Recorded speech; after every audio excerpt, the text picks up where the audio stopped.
du pass mal auf. Ob du das weißt, Strom in Sibirien, schau mal die so. Strom in Sibirien? Ja. Ja, das gleiche wie bei uns, die werden ja keinen anderen Strom haben, den gleichen Strom wie bei uns und das der einsteht kann oder? Was werden die anderen Strom haben?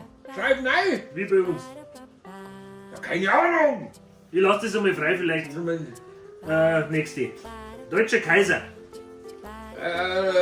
Beckenbauer. Nein, ist viel zu lang. Viel zu lang. Das erste ist ein V. Franz. Ein V? Ja, Franz, der Kaiser Franz. Ja, Beckenbauer. aber Franz schreibt man mit F. Ja, den kann man auch noch mit V schreiben. Ja, aber da spricht man es doch anders. Wann? Seit wann? Nicht? Das hörst du gar nicht.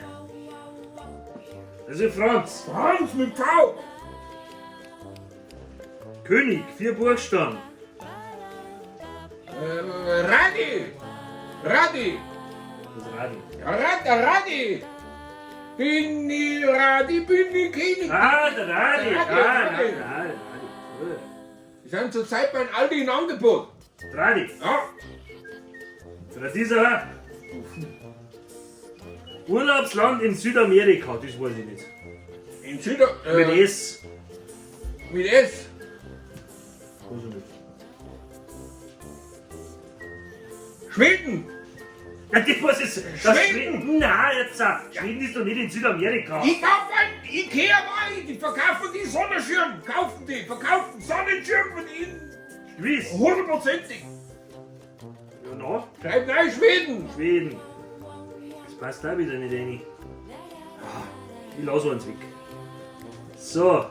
Schreib halt einmal weiter auseinander. Also größer schreiben. Ja, das kann ich machen. Ah, gut. Lösungswort. Lösungswort. Getränk aus vergorenen Trauben. Was ist denn das? Vergoren? Vergoren? Das hätte ich aber eh geglaubt. Du. Vergoren, das ist doch der Feind, oder? Puh. Und das kann man trinken. Keine Ahnung. Boah. Keine Ahnung. Das kann ich mir nicht vorstellen, dass das einer trinkt.